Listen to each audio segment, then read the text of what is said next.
Hello and welcome to another episode of the TLDR UK podcast, where I, Zac Michaelis, will be joined by Rory Taylor. I was thinking Rory Stewart by it's a big guess. habit. Yeah. Come on. I am joined today by Rory Taylor, TLDR Global's lead writer. I think that's your sort of like de facto title now. And we are going to be talking about, we're going to be talking mainly about the UK, and we're going to be doing a sort of like year in review of 2023, because obviously we're recording this on Monday, and next Monday will be Christmas, and the Monday after that is the 1st of January, so we thought it would be a good time to do our sort of final 2023 podcast, do a whole year in review thing. But before we get into it, I should say that if you are surprised to see this on the TLDR UK main channel, that is because we have just started migrating over our podcast, which used to be on TLDR Podcast, unsurprisingly, over to the main channels, because YouTube has just set up a sort of podcast feed for the main channels. But if you are pleasantly or unpleasantly surprised for this video's appearance, that should explain it. We're going to have one of these on UK every Tuesday and another podcast over on TLDR Global every Thursday. So I think that is all of the admin sorted. Before we get into the sort of 2023 year in review, as is custom on this podcast, we are going to start with our underreported stories. I think obviously I have to ask you to do underreported story now. I'm so used to having multiple people to ask. It's a very empty sofa today, but so my underreported story is kind of frustrating because over the weekend I noted down what I wanted my underreported story to be, and now I think it's definitely not underreported. I did the same thing. Was it shipping? Yes. Oh, it was so boring. Yeah, it was my underreported. Like you, I've changed it because it's no longer underreported. Okay, wait, to flesh that out a little bit, I think we were both going to talk. Well, I haven't actually changed mine. I'm sticking with mine. You are sticking with it? Powering through, so that works. Okay, you explain. Go on. Effectively, there's been a big escalation over the last few weeks and months since the conflict in Gaza broke out in the Red Sea. Very, very important shipping lane. It's got the Suez Canal at one end and the Gulf of Aden at the other end. Very important for oil routes and just general container traffic from Asia to Europe. And there's another strait, the southernmost point, called the Bab al-Mandab, which is also very, very narrow. Narrow choke point. Yeah. The Houthis in Yemen, who kind of in what they would call retribution against Israel, have been attacking container ships passing through that strait. It's pretty regular now. You get almost every day you hear something's happened. It's mostly missile or drone attacks. There was a big, quite a high profile hijacking, but mostly missile and drone attacks. So far, no ships have been sunk, and I don't think anyone's been killed or injured. But that, to actually have an impact on global shipping, that doesn't need to happen. Just the threat of the increased danger that is posed by these attacks has been enough to prompt big shipping companies like Maersk and other ones. I don't know the names of the other big shipping companies, to be fair. All long. And also BP just today, the oil company, have said they're not going to transit through the Red Sea now. So it's basically kind of ruled out the Red Sea as a kind of pathway for container traffic, and it means if they don't do that, they have to go all the way around the kind of southern coast of Africa, which is a massive journey. It has something like 3,000 nautical miles to the journey. Huge. Yeah. It's amazing if you look at a map. I mean, I should say at this point, we do have a video coming out on this on TLDR Global tomorrow. And also, whenever you do your unreported stories, we end up in this slightly embarrassing circle jerk where I go like, that is such a good unreported story. But it really is a very good unreported story. I think there are a couple of really interesting... Oh, sorry, were you finished? Or? Well, the only other thing I was going to say is just that the potential for massive disruption to the global trade system is really big, because if you just remember when that one ship got stuck in the Suez Canal and it backed everything up, that had a big impact. And this is effectively saying that the major shipping companies aren't going to use that route at all. And at some point, consumers and businesses will feel that the results of this kind of filter through. Yeah, no, especially if it continues. I mean, then you have like a sort of like sustained impact, essentially on inflation, because so many goods that we buy in our day-to-day life come via that passage. I mean, it's the main, like most of the trade between East Asia and Europe goes via the Red Sea and via the Suez Canal. And it's also a very important trade route for oil exports that are mostly exported from like Persian Gulf states. So they sort of go round the Arabian Peninsula, up through the Red Sea and then into Europe. But, like places like Qatar and Kuwait and Saudi Arabia, who are all exporting oil to Europe, most of it goes through there. And so, you have sustained disruption to that trade route, you could end up with a really significant uptick in prices. I think that one of the other things I think is really interesting about this, and I think I'm trying to find something new to say because it's been so thoroughly covered by the media, but I think one of the other things really interesting is that there are echoes of what's called the tanker war in the 80s, which was between Iraq and Iran. And it's a really, really fascinating episode because basically the Iranians are using oil revenues shipped out of the Persian Gulf to fund their side of the Iran-Iraq war. And the Iraqis realized this and go, why don't we just blow up all of these Iranian these ships exporting Iranian oil. And one of the things that's really interesting about the tanker wars is quite how ineffective the Iraqis generally were in blowing up Iranian tankers, because the really thick crude oil doesn't ignite. Right. So even if you hit it head on, in many cases it wouldn't ignite. And most of the ships had sort of basically they could either flood the affected cabins with fumes that don't alight. And there was some studies done afterwards that found that actually it was more, the missiles, they were French-made missiles that the Iraqis were using, were more expensive to fire than the damage they actually did to the tankers. And I think this is, what's interesting about this one is that cost has been dramatically shrunk down by drones. So one of the things that deterred the Iraqis from attacking too many Iranian tankers was that they just didn't have the money to buy enough French-made missiles to do it. But this is yet another example of how just drones have changed, not just warfare, but geopolitics. And the fact that the Houthis can now have a go at a massive tanker for what is frankly a couple of $1,000s a pop is one of the interesting interesting differences compared to the tanker war in the 80s. So I think that's a great underreported story is basically what I'm getting at here. My underreported story, again, I was going to do the shipping one, but you're right, it has been thoroughly reported. But I think my underreported story is actually just more about Ukraine. And as TLDR fans will know, if they exist, we used to do a load of Ukraine content on EU. And our Ukraine content today just doesn't really get much attention. And the media in general has sort of slightly given up on Ukraine. But Ukraine has had a really bad couple of weeks, not necessarily on the battlefield, but in the fact that Hungary has successfully held up aid to Ukraine. I think that's true to say at the moment.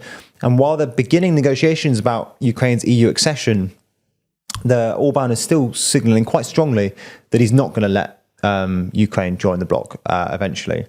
And then you have in the US Republicans blocking aid to Ukraine. And there's a really good podcast, by the way, it's called These Times, with Helen Thompson and Tom McTague. And last week they had the Economist defense editor, Shashank Joshi, who's also really, really good, on to talk about Ukraine.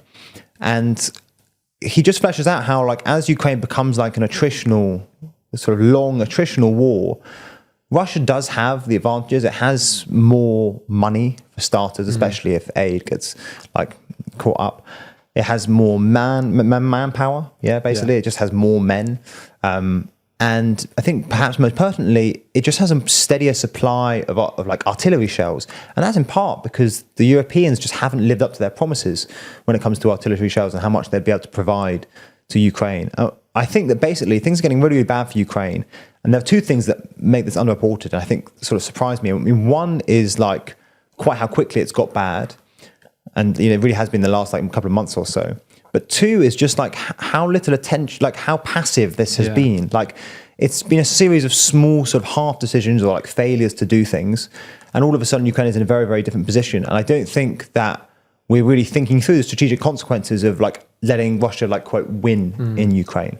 And I don't think it's a partisan comment to say that I think it's entirely in the West's interest to basically to win in Ukraine.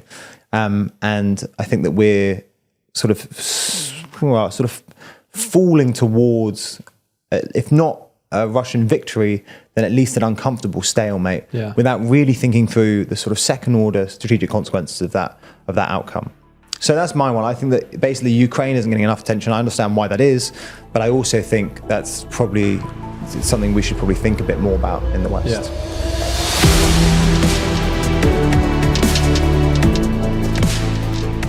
Anyway, let's move on to the UK The stuff. main event. Yeah, it was very international focused. It feels quite sort of myopic to just narrow down to UK all of a sudden.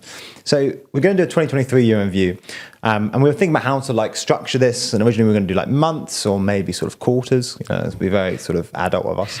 But I think instead we have decided to do it by party. And so we're going to look at specifically the SNP. We're going to look at Reform, or very, very briefly, I think, the Lib Dems, Tories and Labour. Yeah. Okay, but which one do you want to start with? Do you want to start big and go small, or start small? I mean, it feels right to start with the Tories as they're in government. I think it's fair to start with the Tories. I think the main thing that I want to ask then is like, what do you think has actually changed for the Tories compared to the end of 2022? Because to my mind, what's most astonishing about this is how little has changed. Yeah. I feel like hardly anything has changed. I mean, lots of small things have changed. You know, they've had, I think they're on their third party chairman. They've had a couple of reshuffles. They've reworked their kind of rhetoric and all sorts of things. There's lots of changes, but the fundamentals are the same. They're still 20 or so points behind in the polls, and all these little changes don't seem to have had any impact on that.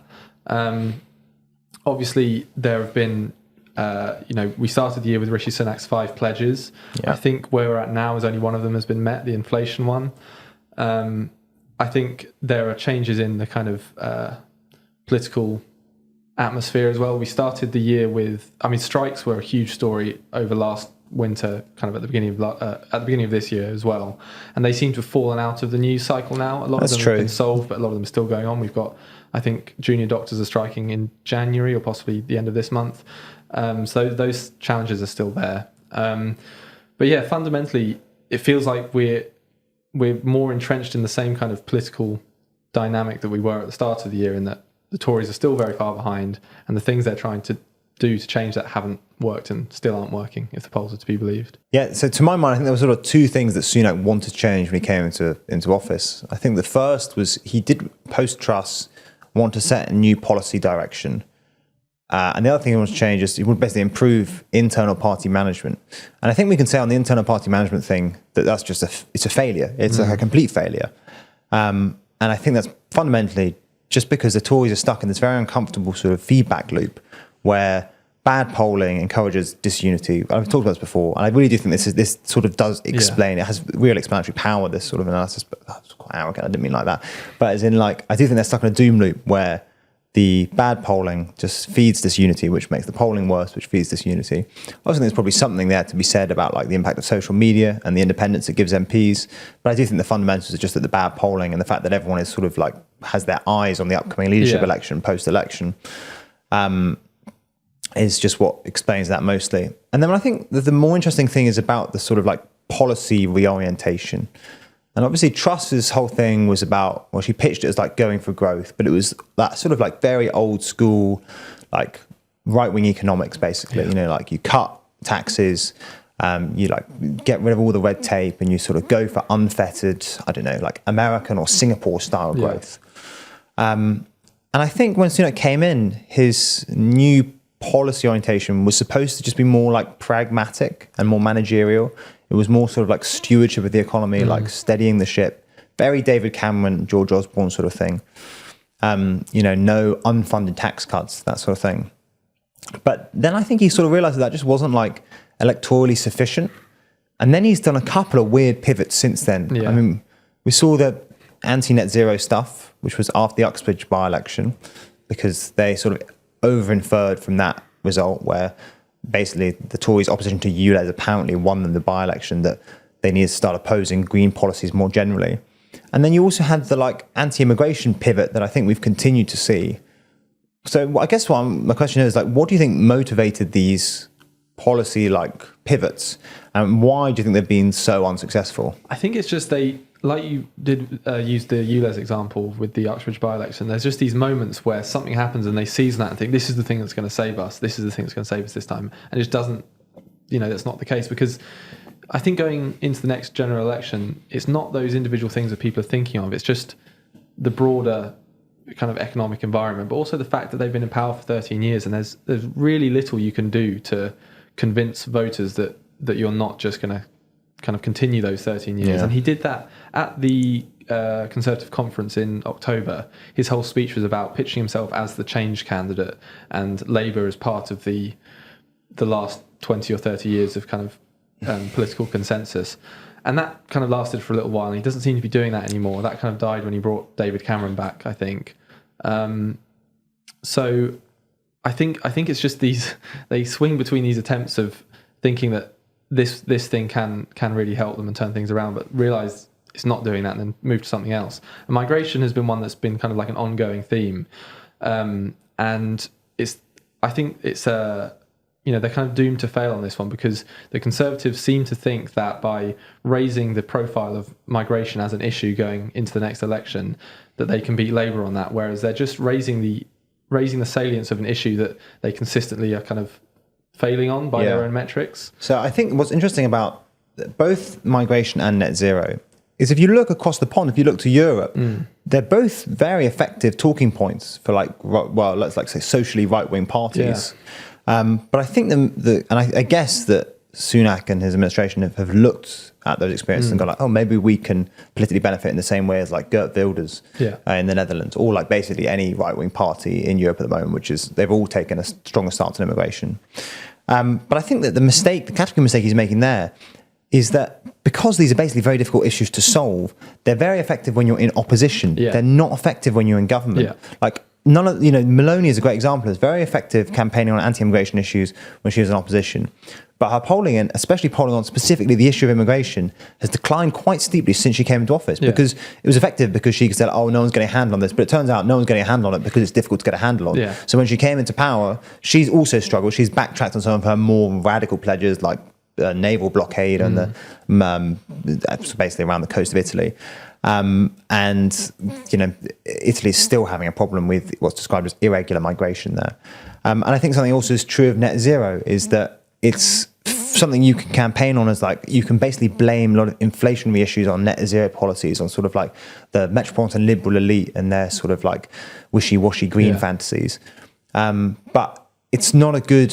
It just doesn't really work when you're in power, because it's like, well, can you change something about it? And then you assume that then the public are thinking, okay, does this mean I'm going to, basically my living standard's going to improve? And when they don't do so noticeably, and there's clearly no direct link between your living standards and this like green policies, then it doesn't have any sort of like real political capital to it.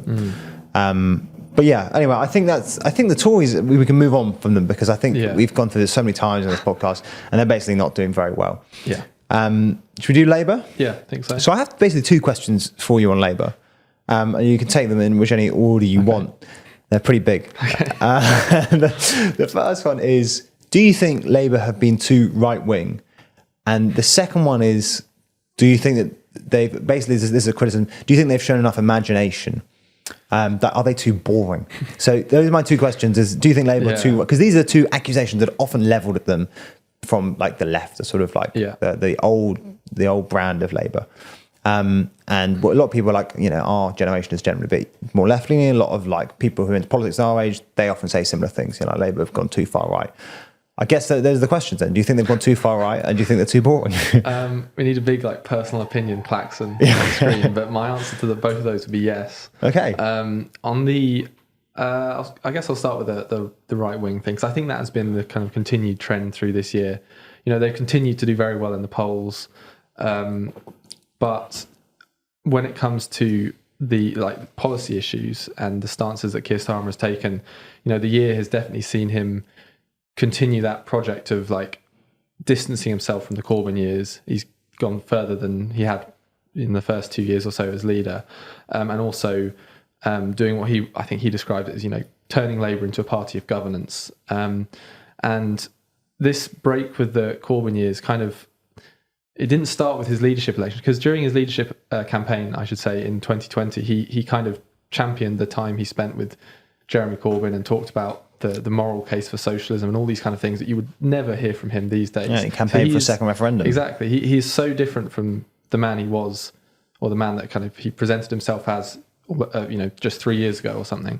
But I think we're getting to the point now where we're seeing what a Starmer Labour government run by Starmer will actually look like in office. And it's very different to what he set out 3 years ago. I think that doesn't actually answer your question about being too right-wing at all, but I'll try and do that now. Well, I think I was going to say, what you've suggested is, you haven't said anything about how electorally optimal it is. Yeah, but you've at least mentioned that there's a degree of dishonesty. I don't think that's unfair to say. Yeah, I think he's shifted from 2020. Yeah, because I don't want to focus too much on discussions you see on Twitter, but there's something that sums it up quite well. You do see a lot of talk about people who are dissatisfied with Starmer's stance on things, saying, well, look, maybe when he gets, maybe he's just saying this so he can get into office, and when he gets into office, he'll do lots of radical left-wing things. But that viewpoint is relying on the idea that he's just lying at the moment, which is not a great defense of a politician, really, that they're going to do great things, but they're just kind of saying other things to the electorate now to get in. Because they'd say it was bad when Boris Johnson did it, so it should be bad when any politician does it. But I guess what you in their defence, in the Twitterati's defence, they're assuming that he's being a little bit dishonest because he has been dishonest in the past. Yeah. I guess the question is which version of Keir Starmer to believe, the 2020 version or the 2022 one. Where are his political instincts?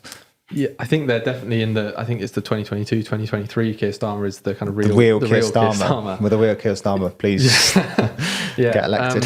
I think one of the interesting things this year has been his criticisms of the government or Labour's criticisms of the government have been focused a lot on the competent or the incompetency of the government rather than moral or political opposition to certain policies, whether that's stuff on benefits or migration or I think the migration one's really interesting because the fact that they haven't criticised the Rwanda policy on ethical grounds, but rather just on pragmatic grounds, on it doesn't work sort of thing, and also on fiscal grounds. Talk about how much of a waste of money it is. Yeah, and I think that I can see why they do that, because that is a very easy case to make when you can say, look, the government said they'd get migration down to this level, but it's rocketed to 700 and something thousand. That is an easy case to make, but when they then start to avoid questions about what they would actually do on it if they come to power, I think that's still the ground that they're on, kind of the most unstable ground that they're on, and they're going to have to work out those answers as we get closer to the election, which could be just a few months away. Yeah, I think that's the interesting use that turn of phrase. It's an easy case to make, and I think that is the one thing that whatever version of Keir Starmer you think is the real Keir Starmer, that's the criticism of him that I think is most legitimate. It's that he only makes the easy arguments and he's not confident to basically try and persuade the public of something. And I think that's a real problem, not just in the UK, but European politicians generally. They're not being sufficiently honest with their publics about all of the various trade-offs that are required. By certain policies. Immigration is such a good example. We talked about this before, but the public wants competing things on immigration. It wants lower immigration, but then it also doesn't want, you ask them where they want lower immigration, you say, do you want it less healthcare workers? Do you want less Ukrainians? Do you want less Hong Kong nationals? And they say, no, I want all of those things. And basically the politicians have to be more confident in making the argument and trying to convince the public that actually you have to have trade-offs here. If you want low immigration, you have to lose one of these things. And I think this is another reason, by the way, why I like Macron so much, is I think he is basically the only European politician who is willing to be honest with the electorate about that there are trade-offs involved, and that I was just going into a whole list of all the various trade-offs, but it's more just about having the willingness to argue with the public. Yeah. And you can't argue with the public the whole time. That's a losing strategy. But you have to be able to pick your battles with the public and say, no, public opinion is wrong on this issue. Yeah. It needs to change. The stats bear this out. And I think kind of tangential to that, and using Macron as an example, Labour also, on the issue of Gaza, the conflict in Gaza, for example, that Labour have very much been kind of looking at what the Biden administration has been doing, and then kind of following on from that. Biden kind of announced this ban on visas to Israeli settlers who were involved in violence in the West Bank, and then a few days later, Labour started calling for that, and then the UK government actually kind of followed that policy. And I think you saw with Macron, he was the first European, I think he was the first European leader, maybe the first Western leader to call for a ceasefire. And now you've got, the UK and US definitely aren't calling for a ceasefire now, but they're moving closer towards that and being more critical of the Israeli government. And I think that thing with Starmer is he doesn't lead public debate at all. He's very much like a kind of follower, I think. Yeah. I think the defense of them here would be that when you're in opposition, you don't have sufficient airtime to make those arguments. You can only really respond to what the topic of the day is, I suppose. Yeah. But I guess the takeaway here is that when campaign time really kicks off, I think if he's going to be a successful leader, we'd like to see him making the argument on certain issues, even if it goes slightly against public opinion or like the opinion of the electorate that the Labour is aiming for. Yeah. And incidentally, I think when campaign time does come around, I think whatever happens with Keir Starmer, Rishi Sunak's going to suffer a lot more in that campaign period than Starmer does, because the little glimpses we've had of Sunak when he's responding to questions from journalists or the public, he doesn't deal with it very well. He's quite defensive. Yeah, he usually ends up with like a little snippy. I remember me and Ben arguing about this about 2 years ago, when Ben was like, Sunak's a great media performer, and he looked great when he was Chancellor because he was doing lots of like nice interviews about like, isn't your Even Out Helps Out scheme so lovely? And he'd be like, yes, it is. But now the journalists are attacking him for all his various decisions. He doesn't come across particularly well when he's defending his record. I think another thing, this leads on to the second question, which is about being too boring or not sufficiently imaginative. I think your point about Starmer sort of mimicking the Biden administration is instructive here, because I think that's really true. I think all of Starmer's most interesting headline-grabbing policies, maybe there are a couple that are worth mentioning otherwise, but are derivative of the Biden administration. So the obvious one here is the Green New Deal. And when Starmer's, although it's worth saying that obviously Starmer has pledged to spend less on green investment in the first 2 years after the Tories attacked him on his like fiscal plans. But broadly speaking, when Starmer's big policy thing is the Green New Deal, and the precise contours of this I don't think are entirely clear. It basically involves using using the green transition as not an excuse, but like a means to reshore a whole load of manufacturing jobs, like recreate the British like industrial base. And I think this is really interesting because it sounds great. And one of the great things about it from Starmer's perspective is that you don't have to make the argument to people. I mean, just people love that idea. It's a very popular idea. But it's something that, at least to my mind, and I might be wrong about this, the Biden administration can do and we just can't do. Biden administration can do it for a whole load of reasons. I mean, one, just America has a bigger industrial base in the first place. Two, it involves a whole load of really, really expensive subsidies, which America can afford, largely because like the dollar is the world's reserve currency, so they can borrow a lot of money. And three, because it's not universalizable. And what I mean by that is that we can't just have everyone doing Green New Deals, because there's only going to be so much demand for basically like green industry. You can't all reshore, onshore the same jobs.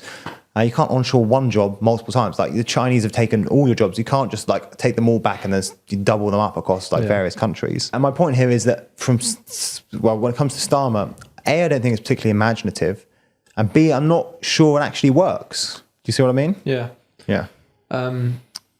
Yeah. So, I don't actually have anything to add to that. No. Do you think there's any other sense in which they've been insufficiently like imaginative, maybe a bit boring? I don't know. There's part of me that just thinks when you've had, I understand the kind of nervousness about the poll lead that they've built and not wanting to lose that. But I do think when you've had a sustained lead of such a big size, that you do have room to start kind of setting the framing the conversation that you want to have, rather than just responding to things or kind of being pretty bold about things. But just recently, he was did that little thing about praising Margaret Thatcher. It wasn't quite as simple as that, but I can't remember the exact quote.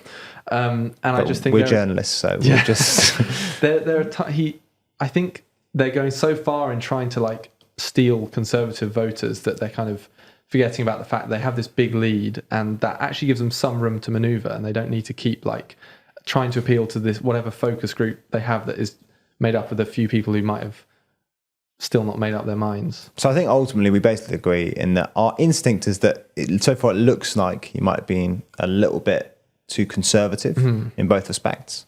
But I guess a lot depends on how him and Labour behave when they have more airtime, when we get closer to the actual election. And it's at least possible that this is just necessitated by the fact that they just don't have much airtime. And so it's quite hard for them to be more radical or to like make the argument to the public. So I guess it's a sort of, we'll have to wait and see. Yeah. But all in all, nonetheless, a good year for Labour. Yeah, I mean, anything we've said, someone can just show us the polling graph and that is a fair point. But we'll see how that goes through to next year as well. So I think we should do very quickly Lib Dems, because I don't think there's that much to say about the Lib Dems. Yeah.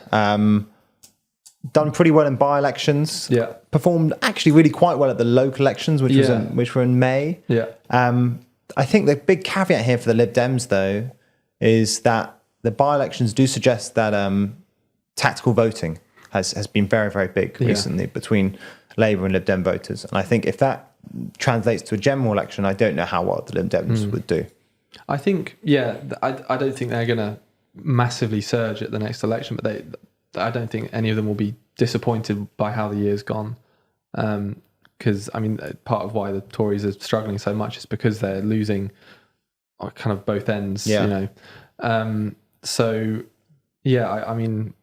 know what in the mind of Ed Davey a good 2024 election result would look like. Is it doubling the number of seats, tripling, like +5? I don't know what it's going to be. I also think it's probably this is a bit unfair on Ed Davey, because I actually really like Ed Davey. He gave an amazing interview in The Guardian a couple of weeks ago. We talked about in the office, talk about his personal life, which is just like earth-shatteringly tragic.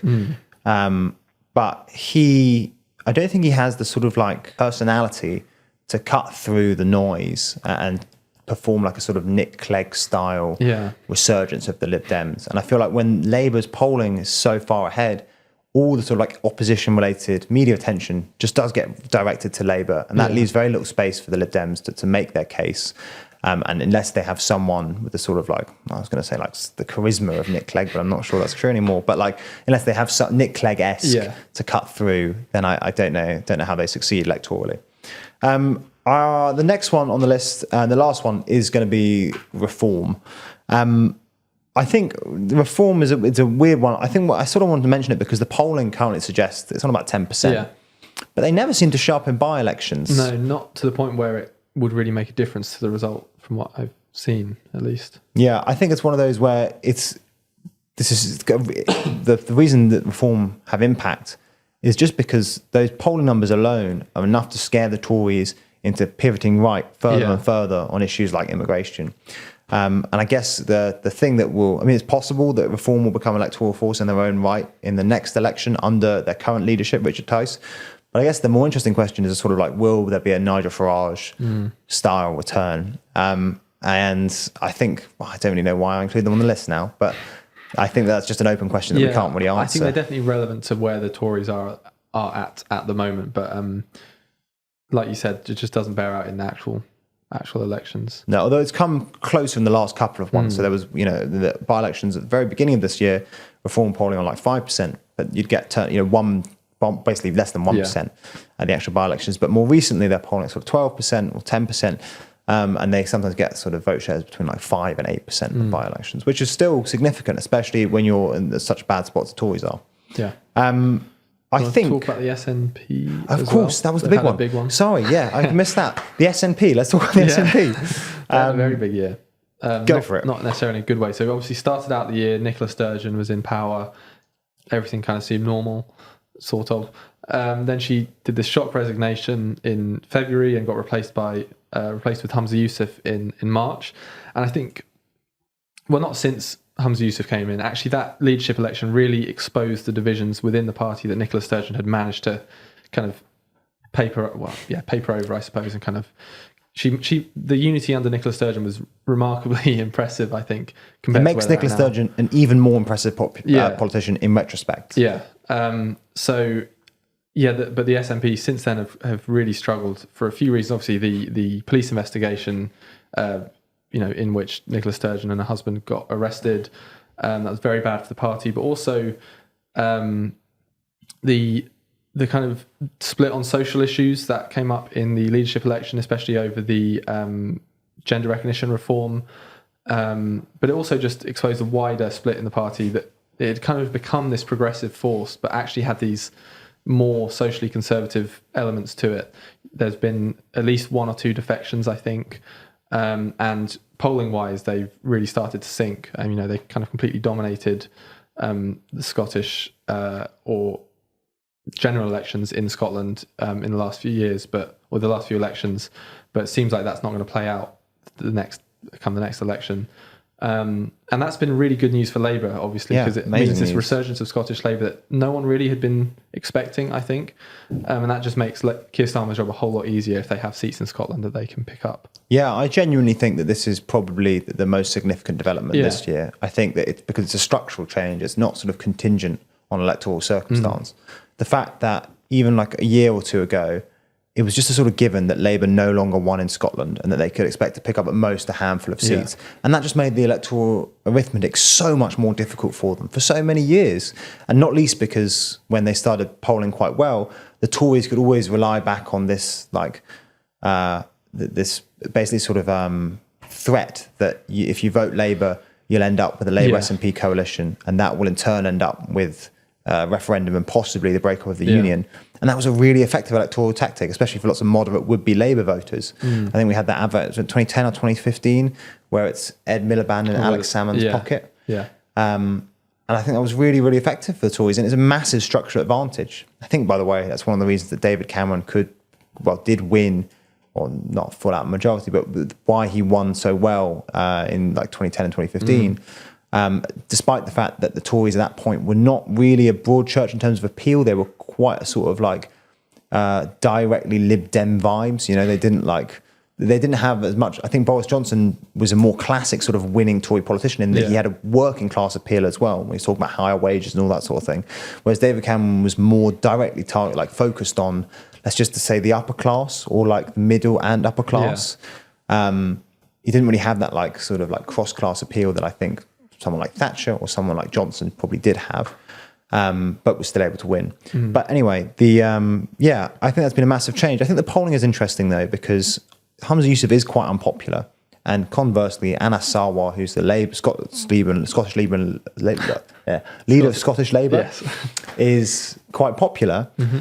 But it does feel like there's a flaw to the SNP vote. It doesn't matter how bad they do, they don't really fall below 25% in any polls. I guess because you do have those people who are pro-independence and, they're not going to vote, even if they think Labour might be better to govern the country than the Conservatives, they don't want to give their vote to a party that isn't pro-independence. I think it'd be interesting to see how that... I assume actually that's quite a solid flaw. But I think there's a chance that as the election nears and the question of independence is sort of off the table for the time being, I think one of the reasons it felt so possible was more to do with Brexit and Boris Johnson's deep unpopularity in basically all of the devolved regions. And I think now those two things are sort of in the rear view mirror. There is a sense in which Scottish independence or Indie Ref 2 just feels a lot less likely. I think basically as the election nears and people start to at least acknowledge that a second referendum is not happening anytime soon, those voters might soften up even further and might go towards there. But I think you have to wait till the election happens. Do you want to talk about Northern Ireland briefly as well? I don't know how long we've been going. Okay, quickly. Actually, because we've got a little cut to do. Yeah. So we're talking about devolved administrations. Northern Ireland has also had it's had a big year, but kind of for the opposite reason in that there's not been a devolved government in Northern Ireland for nearly 2 years now. So the entirety of this year and since I think February last year. And that is a thing that's still going on. The DUP are continuing to boycott the political institutions in Northern Ireland in protest of the post-Brexit trading agreements. There was movement through the year where we thought there might be movement to kind of bring them back into government in Northern Ireland with the Windsor framework, but that didn't convince them. And then more recently, there's been talk about a kind of slow walk back by the DUP. But I think just this week they've said they're not going to come back before Christmas or before the new year. So it's going to go into next year and then we'll see what happens. But the UK government, having delayed calling a fresh Northern Ireland election time and time again, have now resorted to just offering a big financial package to Northern Ireland. And even that hasn't worked yet. Maybe if they offer more money, who knows? But yeah, I think Northern Ireland's had a pretty tough time because while there's been no devolved government, you've got civil servants effectively running the country. They can't make... It's a Belgium situation. Yeah, and they can't make the big decisions that ministers could make. They're kind of low on money and public services are kind of deteriorating because of it. And I think going into next year, the question of when the DUP walk back to kind of government in Northern Ireland is the kind of big one. Yeah. It doesn't get much attention in England, and I think that's probably partly why the DUP are so frustrated, because they're loyal to the United Kingdom, but don't really get much attention by the kind of London, England media. I think DUP internal politics have also been sort of like distorted by the Brexit experience when they had that veto power over government, and that I think that did sort of contort it slightly. I think that it's a really under-remarked upon story, and I do think there are structural reasons to basically think that at some point Northern Ireland could feasibly leave the Union. And you've got the rise of Sinn Féin on both sides of the border. You've also just got the fact that like Brexit just does create people deny it, but it does create like a sort of weird. It's not that they're outside the Union, but there is a division, and that is sort of like politically uncomfortable. And whether or not that is like politically sustainable in the long term, especially like given the fact that the sort of like the discord within Northern Irish politics, I think it's a bit of an open question. But I think the DUP, part of this whole boycott is them coming to the realisation that they are or might well be becoming a less and less relevant political force, because the Northern Ireland Assembly election last year was the first time ever that a nationalist party had come first. They didn't get a majority, but they came first, and that was kind of a big shock to the DUP, I think. Well, not a big shock, but kind of a big wound, for them. And I think part of this is that, obviously the DUP, basically they've been slightly beset by infighting, and they're sort of losing their place as the primary force for Northern Irish unionism, and that makes it very difficult for basically any sort of Northern Irish unionist, because like, who do you vote for? You have like other unionist parties, but are you going to sort of, I know it's proportional representation, but are you going to sort of split your vote? Is it going to be sort of less effective from a unionist perspective to vote for someone like the TUV or like one of the other unionist parties? And I think that's really difficult, because then it strains the notion of losers' consent during those elections, because unionists feel like they weren't really given a fair opportunity to sort of express their unionism because their side of the political aisle was so divided. And that means that when like nationalists, well, not win, but like perform well, there's a sort of resentment amongst unionists, because they're like, well, this is not actually a reflection of political sentiment in Northern Ireland. It's a function of the fact that the unionist side of the political aisle is beset by sort of infighting and disunity. And so I think that does make Northern Irish politics like extra difficult. I think we're happy. Yeah. Nice.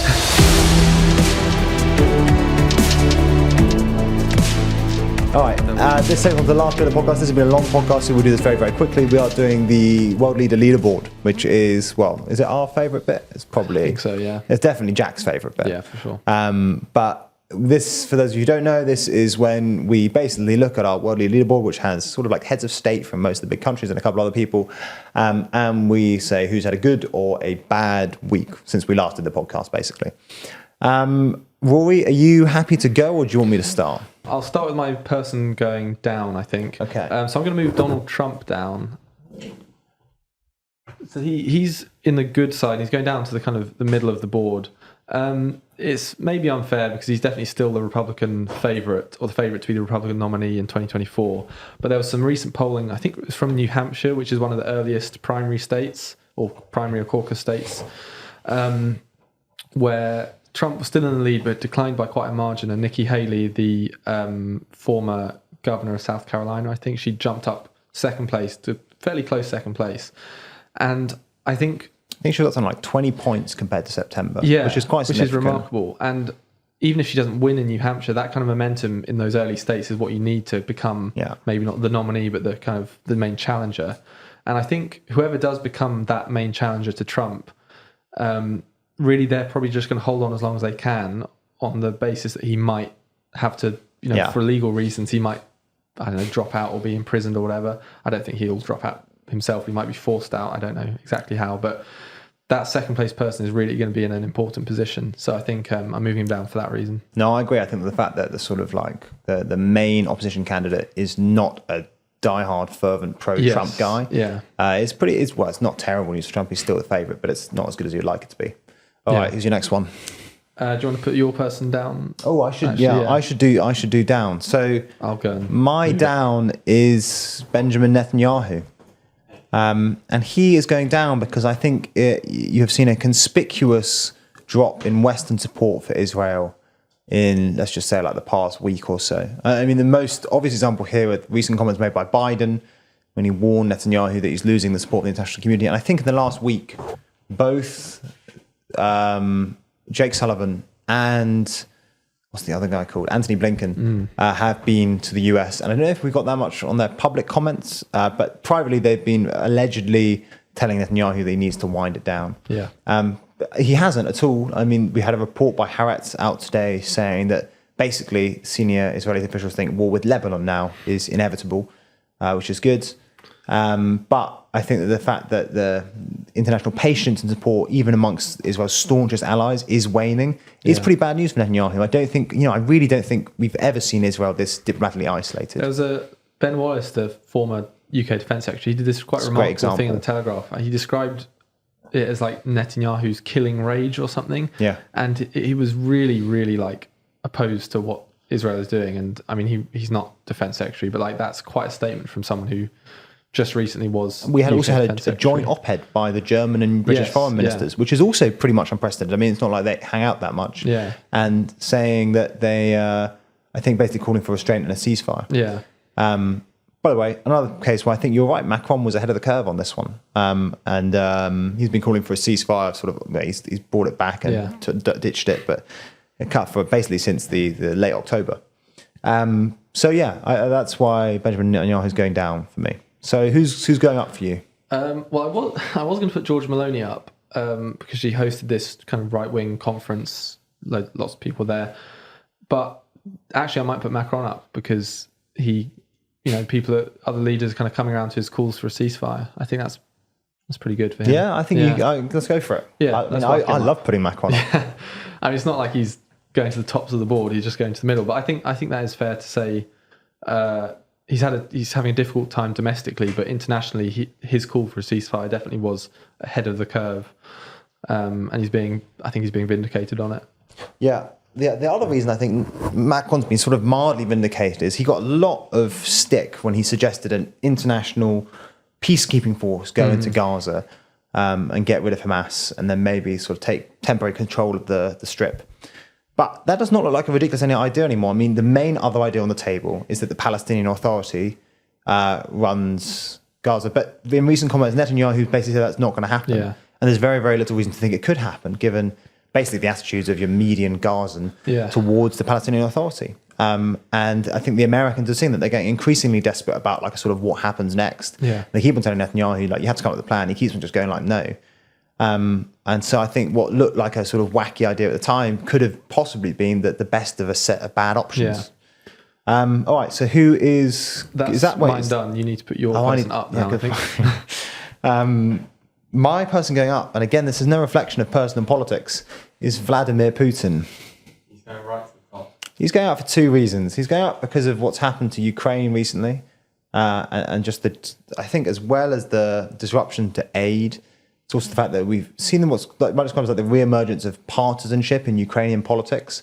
There was a sort of very public feud between Zelensky and Zelensky, and then more recently, the mayor of Kiev, Vladimir Klitschko, I don't know the exact wording was, but I think maybe he described Zelensky as like messianic in a critical way. Mm-hmm. It was I think it was actually more critical of that, but it was very, very explicitly critical of Zelensky, blaming him for sort of failing to properly prosecute the war. And then on the other side of things, I think the Gaza war has been a massive diplomatic boon for Putin. In two respects. I mean, one, it's done terrible damage to the America's sort of standing amongst the global South, who rightly or wrongly perceive America's like failure to speak up on human rights abuses in Gaza as sort of hypocrisy, given their stance in Ukraine. And also because it's pushed him closer to people like Mohammed bin Salman and provided him with these sort of like new, more moderate, like they're not maybe not allies, but like the fact that he's seen hanging out with people like MBS just means that he no longer looks like the pariah leader that he once did. Yeah. And so I think all in all, it's going pretty well for him. I also think there is reason to think that oil prices will be structurally higher, and the recent chaos in the Red Sea might actually help. That might push up global oil prices. So I think that is everything. Yeah. We covered a lot. That's it for the year, I suppose. The whole year. That is, exactly. So see you over, if you feel like it, see you over on TLDR Global for our, I think, probably final podcast of the year. Yeah, I think so. On Thursday. Otherwise, have a lovely Christmas, have a lovely New Year, and we will see you in 2024.